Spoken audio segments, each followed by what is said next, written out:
ഒരുപാട് തയ്യാറെടുപ്പുകളൊന്നും ഇല്ലാണ്ട് വെറും 10 മിനിറ്റിൽ നമുക്ക് ബ്രേക്ക്ഫാസ്റ്റ് ഉണ്ടാക്കിയെടുക്കാം.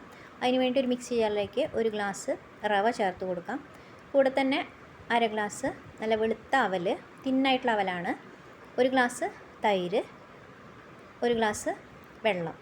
നന്നായിട്ടൊന്ന് ഇളക്കി കൊടുക്കാം. അതല്ലെങ്കിൽ നമ്മൾ അരച്ചെടുക്കുമ്പോൾ റവ അടിയിലങ്ങനെ കട്ടിയായിട്ട് നിൽക്കും. അപ്പോൾ നന്നായിട്ടൊന്ന് ഇളക്കി കൊടുത്തതിന് ശേഷം നമുക്ക് വേണമെങ്കിൽ ഉടനെ തന്നെ അരച്ചെടുക്കാം. അതല്ലെങ്കിൽ ഒരു 5 മിനിറ്റ് നേരം ഒന്ന് വെയിറ്റ് ചെയ്താൽ റവ അതുപോലെ തന്നെ അവലൊക്കെ നന്നായിട്ടൊന്ന് കുതിർന്ന് കിട്ടും. അപ്പോൾ നമുക്ക് പെട്ടെന്ന് തന്നെ അരഞ്ഞും കിട്ടും.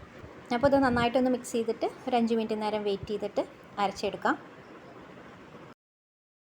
ഇപ്പോൾ ഒരു 5 മിനിറ്റൊക്കെ ആയിട്ടുണ്ട്. കണ്ട റവയൊക്കെ നന്നായിട്ട് കുതിർന്ന് വന്നിട്ടുണ്ട്.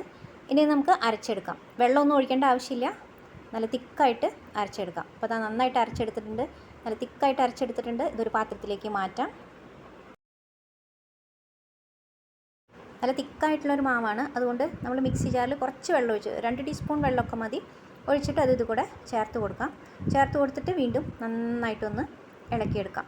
നന്നായിട്ടൊന്ന് മിക്സ് ആക്കുക. അപ്പോൾ നമ്മുടെ മാവിൻ്റെ കൺസിസ്റ്റൻസി കറക്റ്റായിട്ടുണ്ട്.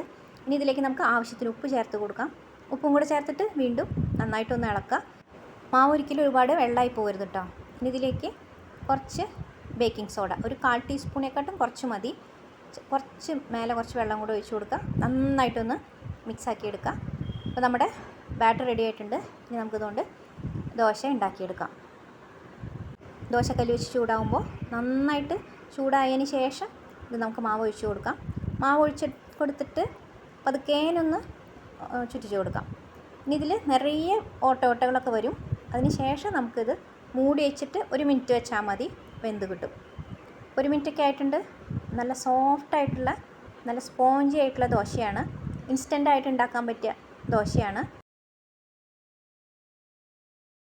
ഇൻസ്റ്റൻ്റായിട്ടുള്ള സ്പോഞ്ച് ദോശ, അതല്ലെങ്കിൽ റവ ദോശ, അപ്പം ദോശ എന്നൊക്കെ പറയാം.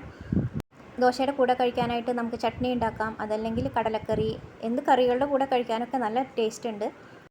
രാവിലെ മടി പിടിച്ച ദിവസങ്ങളിലൊക്കെ വളരെ പെട്ടെന്ന് തന്നെ ഒരു ബ്രേക്ക്ഫാസ്റ്റ് ഉണ്ടാക്കണമെന്നുണ്ടെങ്കിൽ അപ്പോൾ ഇങ്ങനെ ഉണ്ടാക്കി നോക്കൂ. ഞാനിപ്പോൾ ഒന്ന് നല്ല തേങ്ങാ ചട്നിയുടെ കൂടെയാണ് ഇത് കഴിക്കുന്നത്. നിങ്ങൾ ഉണ്ടാക്കി നോക്കൂ. ഉണ്ടാക്കി നോക്കിയിട്ട് ഇഷ്ടമായെങ്കിൽ ഷെയർ ചെയ്യണം, കമൻറ്റ് ചെയ്യണം, ചാനൽ സബ്സ്ക്രൈബ് ചെയ്യണം.